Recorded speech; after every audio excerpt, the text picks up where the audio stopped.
年快乐。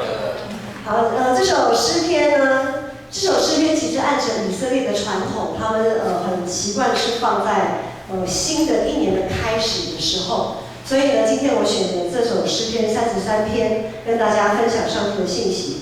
我想我们基督徒也是延续着上帝选民就是旧约的传统下来，我们也是很容易感谢跟赞美，因为我们知道，特别从这首诗篇，待会我会慢慢的介绍，就是这首诗篇呢，特别谈到上帝的创造，个案其实成为美好。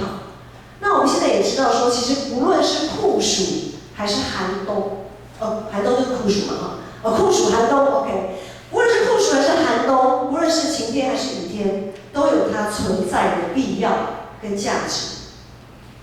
好，很冷，像现在如果是暖冬的话，台湾如果没有冬天，如果没有很冷的那个时候，其实蚊虫都死不了。好，对于一些农产啊这些季节好像不太稳定的时候，其实很多的农产，像你们知道说蜂蜜最近过去的那一年，那个蜜的产量非常的少，好，所以都有很大的影响跟变化。整个不只是天气，还有整个的整个生态都不太一样。所以不论是晴天雨天，不论是很冷的时候还是很热的时候，都有它存在的意义跟价值。那我们人生也是一样，顺境也好，逆境也好，都有它存在的意义跟价值。好，那诗篇33篇呢，它这一首赞美诗歌，诗人他一开始是借由上帝的创造跟他的全能，提醒我们什么？好，我们在今天的经文我们没有放很多在里面，我读一下。在33篇的第6节到第7节，他说：诸天借耶和华的命而造，万象借他口中的气而成。他聚集海水如垒，收藏山羊在库房。我们知道上帝创造天地万物，日月星辰都是他所造的。他可以聚集把海水聚在一起，然后呢，他要怎么去弄都可以。我们可以想，对人来说那么遥不可及的日月星辰，我们光是要登陆月球，就不晓得花费了多少的资源，我们才能登陆月球，还不是每个人都能登陆月球好，可是呢，对上帝来讲，这些日月星辰不仅是垂手可得啊，更是从他而造的。然后对人来讲，非常深不可测的洋流啊，甚至于海啸啊。可是对上帝来讲，他可以很轻易的怎样？刚才的经文里，聚集如垒，就把它聚在一起。这是非常上帝的全能，他是这么的有能力。然后诗人又在第9节、第11节说，因为他说有就有，命立就立，耶和华的筹算永远立定，他心中的思念万代长存。所以在整个诗篇33篇的前半部，都在讲上帝的创造跟全能。这提醒了信仰群体，我们信靠的上帝是这么有全能的上帝，以至于新的一年嘛，不管你过去2019年过得多么的不堪甚至于到现在你的苦难、你的困境都还没过去，但是在新的一年，诗人借由这首诗篇，他告诉我们大家，我们所仰望、所信赖的上帝是这样子的一位上帝。这对于信仰群体来讲，无疑是一支强心针嘛。因为当我们在困境的时候，我们会失去方向感，我们会没有安全感，我们不确定我们新的一年所下的每一个决定到底是正确的还是错的。可能有的人要开始准备离职、换工作、换跑道。那有升学的呢，可能会想说那我要往哪边走？走高中呢？高职呢？那如果大专院校呢？什么科系啊？等等，就是我到底要下怎么样的一个决定？当我们心里没有平安的时候，我们对自己的每一个决定都提心吊胆。那很多时候呢，我们的困境也会让我们失去一种归属感，好像我们在这个群体里面已经很久，但是我们好像始终没办法融入，好像被边缘化，那一种不确定感。那有的时候，我们如果在一个不合神喜悦的群体里，我们又很怕我们又很怕就是近朱者赤，近墨者黑嘛，我们就很怕被他们影响。所以在那个群体里面，我们的困境可能是我们没有归属感，我们也没有认同感。无论是怎样的困境啊，我们这一群蒙恩的罪人聚集在这里，或多或少，我们现在正在跟自己内心的那个不确定感交战。不管你是失去了方向，没有平安，还是你没有认同、没有归属，无论你是属于哪一种，我们一直都在跟自己生命当中的那个黑暗在拉扯。之前在读罗马书的时候说，圣灵跟肉体相争，是信心得胜呢，还是黑暗的身体得胜？今天的经文13节到15节，我们请那个武安帮我放一下今天经文13到15节。说耶和华从天上观看，他看见一切的世人，从他的居所往外查看地上一切的居民。他是那造成他们众人心的，留意他们一切的作为。意思是，他塑造了每一个人的心，并且洞察、留意他们一切的作为。我们所行所为都在上帝都看在眼里，他知道我们的。他知道我们到底信靠他多少，他也知道他在我们心里的分量有多少。常常我们说我们爱一个人啊，爱来爱去，但是怎么感觉好像不太对的？好像我爱你比较多，他爱你比较少。好像我都留意观察他有什么需要，但是我都不被留心到这样。我们到底有多信靠上帝，上帝都知道的。没有人可以逃过他的眼目。我相信我们基督徒做久了，我们都知道，我们没有办法欺骗上帝，我们可能欺骗别人，欺骗自己，但是我们很难，我们没有办法欺骗上帝。然后呢，还会有一个现象又跑出来了，就是因为没办法骗过上帝嘛，怎么样都瞒不过上帝的眼目，然后我们就会觉得说啊，我怎么每次都新年新希望，新年新计划，好像虎头蛇尾这样子。没有多久就失败了，然后常常在自己活在一个罪疚感里面，然后就觉得说啊，我就是这样没有用嘛，好，然后我跟某某人约定好了，某某人可能会看我不起，说啊，每次你都是这样子做，没3分钟热度，你就冷掉了。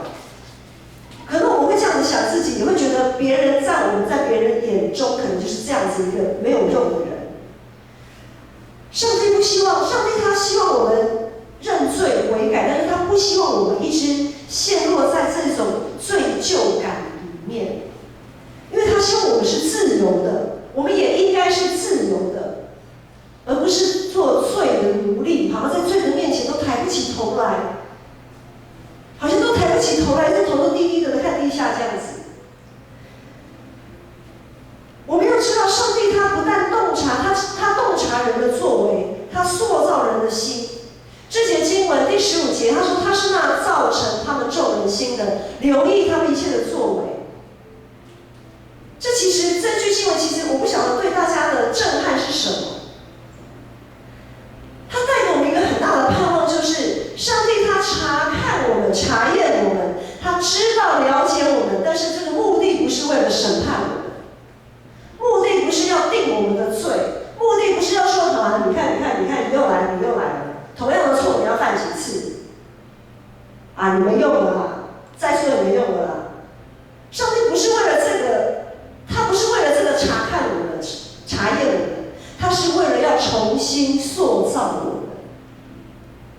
他是为了要重新塑造我们，让我们有一个重生更新的生命。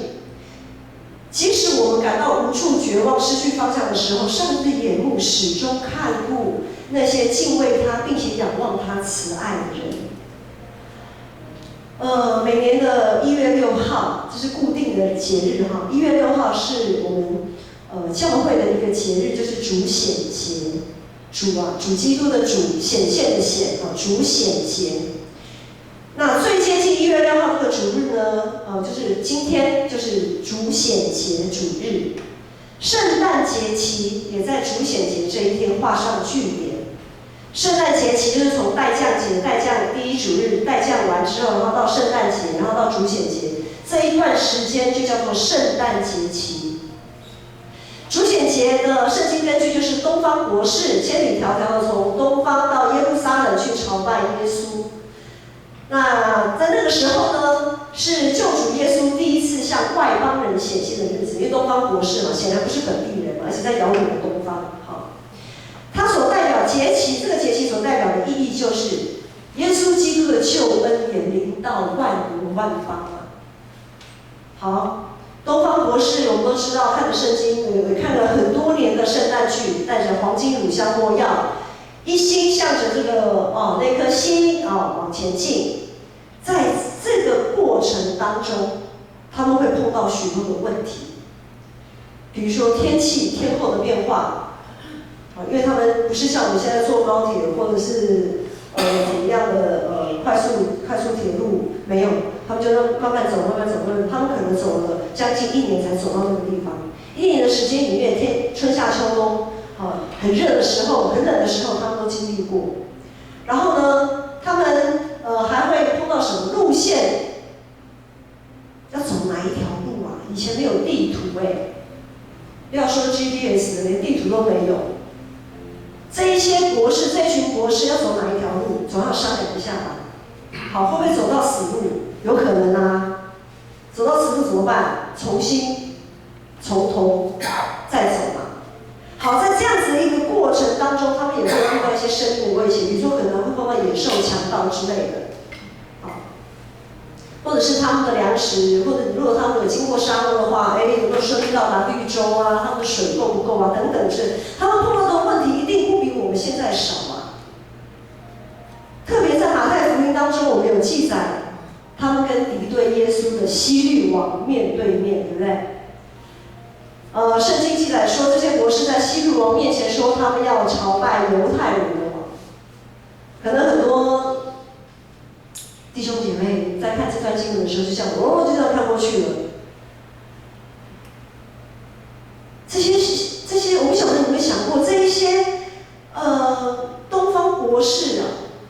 东方博士，当然我们是讲他们是星象家，可是他们从东方一路这样走来，经过了这么多的国度，他们的知识也好，常识也好，时事也好，应该都蛮有一套的，对不对？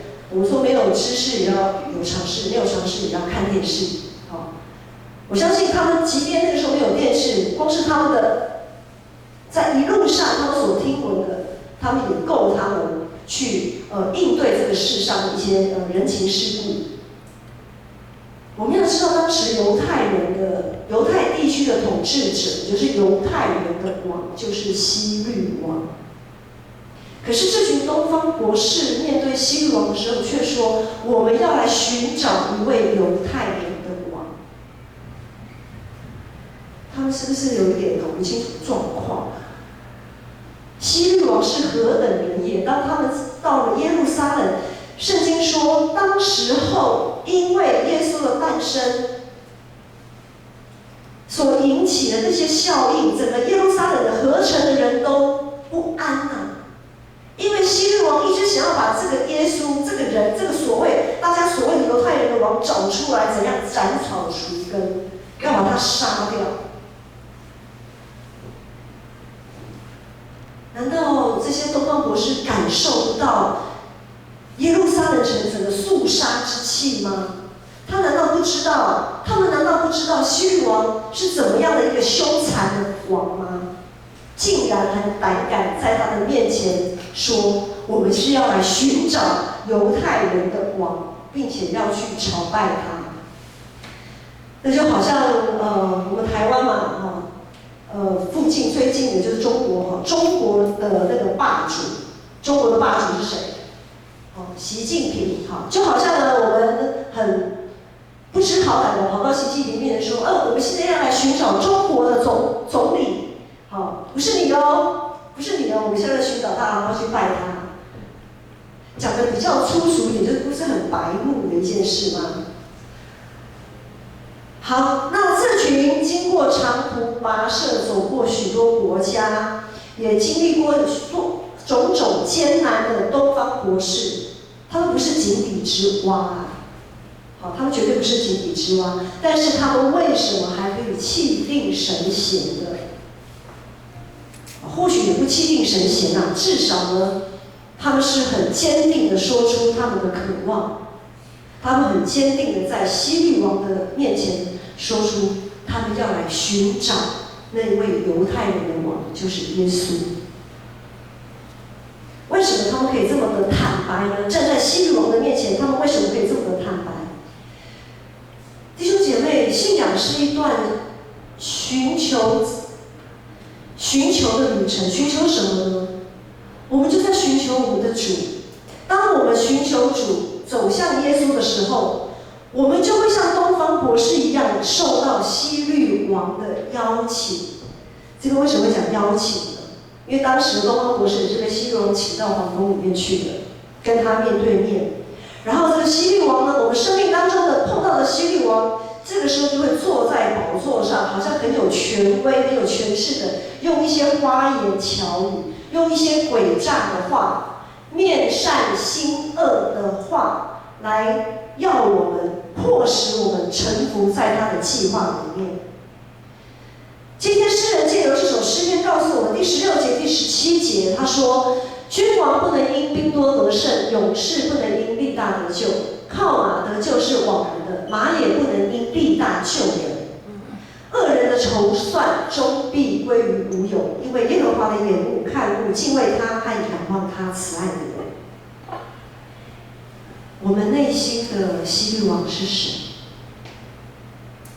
我们现在有碰到什么事情，就好像希律王那样子吗？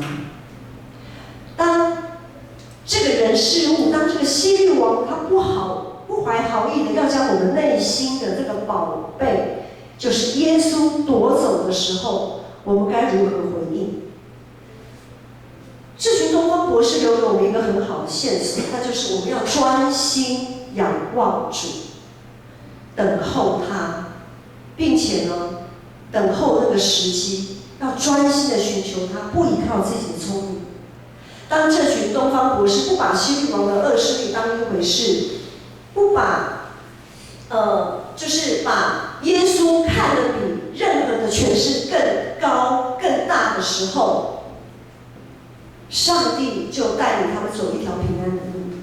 马太福音在耶稣出生的那一大段落的叙述里面，我们知道最后上帝带领东方博士他们走一条平安的路回去。今天第一堂礼拜我们举行团契会长受职就任，在这里我要勉励各位弟兄姐妹，这些会长都是你们在耶稣基督里用清洁的信心所推选出来的。或许不是全部的人都同意，因为可能有人有投给他，有人没有投给他，但是在圣徒相通并且竭力保守圣灵合一的群体当中，我们应当要支持大多数人的决定。因此在这里勉励你们两件事情。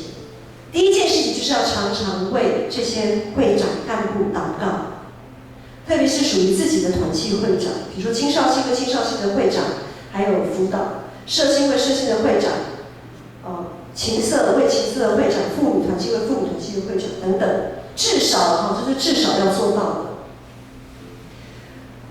为他们什么祷告呢？为他们能够明白上主的心意，为他们能够有智慧谋略来做决定，为他们的身心灵状态，为他们的家庭，为他们的工作、学业等等来祷告。第二个，我们要学习顺服团契会长他所做最后的决定，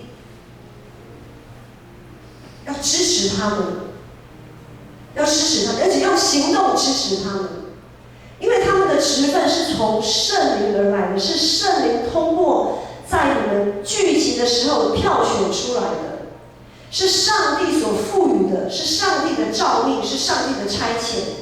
即便在过程当中真的有什么不妥当的地方，我们也不要想说在背后批评论断，因为我们要知道上帝他洞察人心，他会亲自的来塑造。不要想说这样子的问题只有我看得到，好像我有多了不起，只有我发现了那个问题，为什么别人都没有发现？我们发现问题就你可以为这件事情来祷告。至于对团契会长以及辅导的勉励，在今天的经文里面，希望你们回去以后常常的用诗篇33篇来默想。在13节、15节刚才有读，我们现在一起来读好吗？诗篇33篇13节到第15节，我们一起来读，请。耶和华从天上观看，他看见一切的世人，从他的居所往外查看地上一切的居民。他是那造成他们众人心的，留意他们一切作为的。各位领袖们，在团契中的领袖们，当一位领袖，不可能没有委屈，不可能没有经历试探。当我们要带领我们的团契一起走向耶稣，去寻找耶稣的时候，我们一定会跟东方博士一样，碰到许多的意见，碰到许多的突发状况。那这个时候怎么办呢？我们就要像那些博士一样，就好像我们会长，不是只有会长，我们还有干部嘛，我们还有同工嘛，我们可以一起商量，一起祷告，仔细的去分辨哪一些是希律王的声音。当我这样讲的时候，你们千万不要想说，好像在玩抓鬼游戏，要把那个鬼抓出来，好，就是那个人害群之马，把他扫地出门，绝对不是这样子，千万大家不要误会。把希律王的声音、希律王的权势找的那个是什么？那是一个黑暗的权势。我们所对抗的不是某一位弟兄姐妹，不是某一位契友，而是捆绑在他背后的那个黑暗权势。当我们发现那个声音是来破坏，或那个事件是来破坏我们团契里的和谐，破坏我们在耶稣里的平安的时候，我们要去无视它，要忽略它，然后要为这个世界或者为某一个人来祷告，求主帮助他能够摆脱那个黑暗的权势，也求主帮助我们这个团契能够无视于这些黑暗的权势，然后我们才可以一起向前走，再一起走向耶稣。我们所对抗的是那个黑暗的势力绝对不是对抗，我们对抗的绝对不是某个人这边一定要清楚，要知道。当我们在一起往前走，在这样子的过程当中，上帝会亲自塑造我们，他会调整我们，然后最终我们就会遇见耶稣，也必走在平安的道路。我想在教会里面，我们都知道说，一般在教会的领袖就是团契会长执事长老牧师等等。除了在信仰群体有领袖，我们在我们的生活世俗的生活上也有许多的领袖。比如说我们的父母可能是我们的领袖，我们的老师、主管、县市首长。接下来的礼拜六我们就要选总统，就有总统大选。我们要思考的一件事情是，这些领袖包括刚刚讲的父母、老师、主管县市首长、总统，这些领袖，他们会是东方博士呢，还是希律王？他们所代表、所象征的那个势力，是东方博士呢，还是希律王？他们是会带着我们走向耶稣，进入平安，还是要把我们这个瓦器里的这个宝贝耶稣给夺走？或者是当我们要走向耶稣的时候，忽然杀出了程咬金，一个希律王跑出来了，然后我们就跌倒，我们就再也不要往耶稣那边走了，再也不要找耶稣了。我们会是哪一种？弟兄姐妹，不论属世的领袖，当然属神的领袖也是一样。所有的领袖，无论他们做了多么大快人心的事，或者是做了什么悲愤让我们恨得咬牙切齿的事，我们都要心存盼望、忍耐、等候上帝的时间。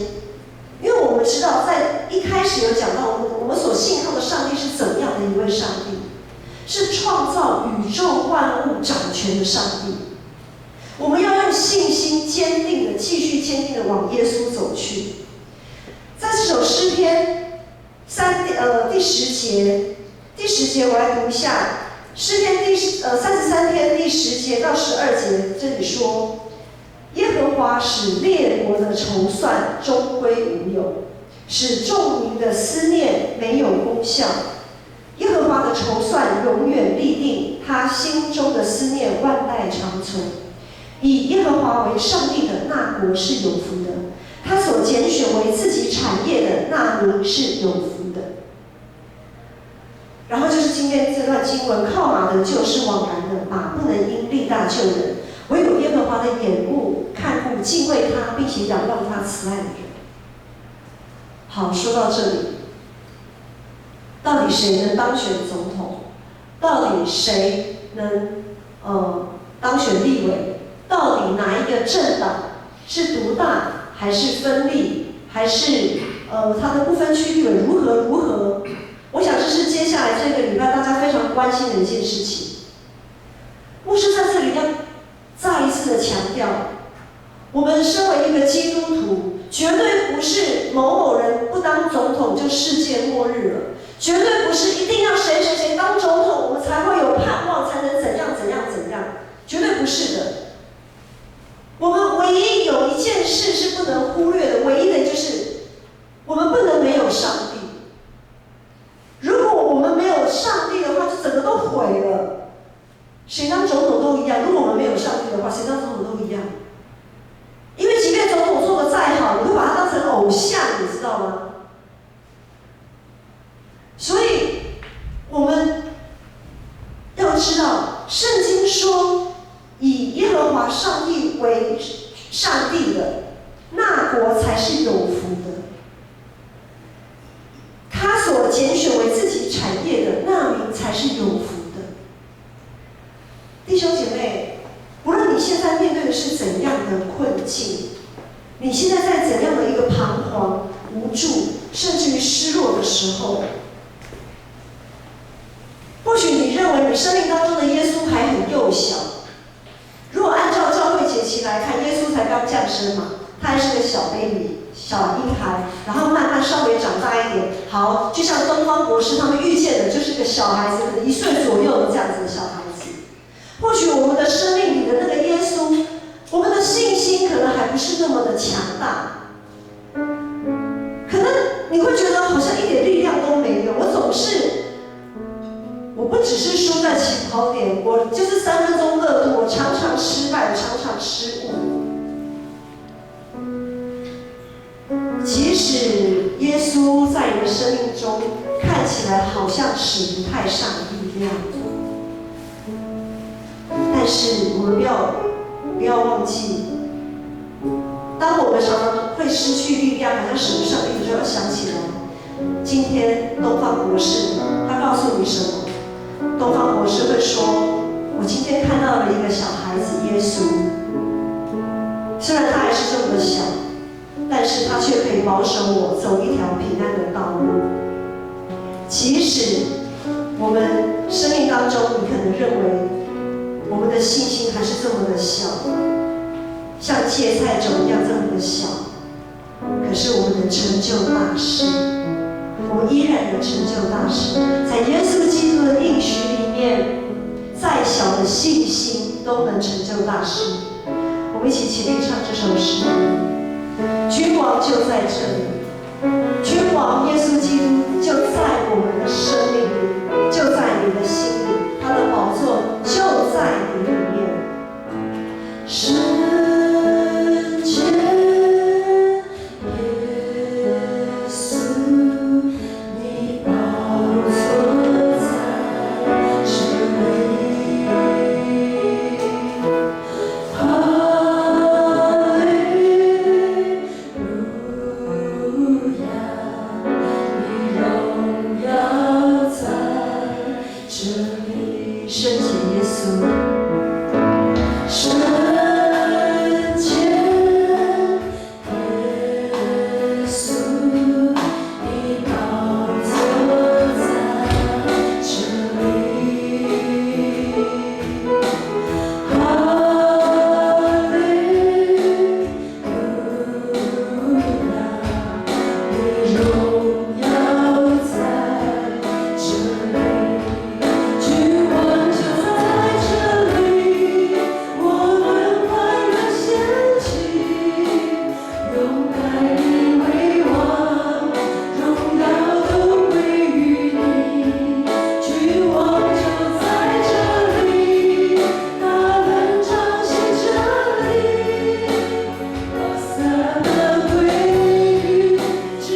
的邀请耶稣在我们的生命当中作王掌权，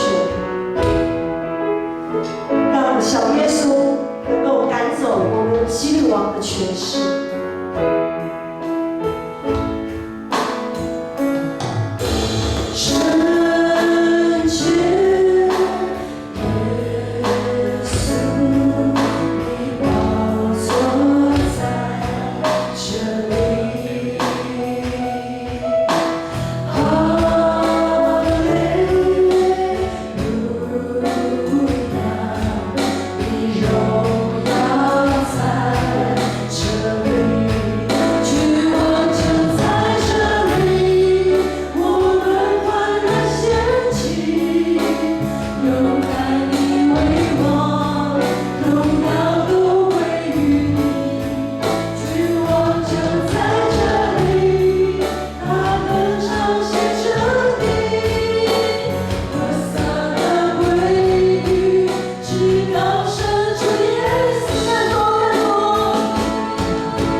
主的宝座，我们都在你的心里；主的荣耀也在你的生命当中彰显，从今时直到永远。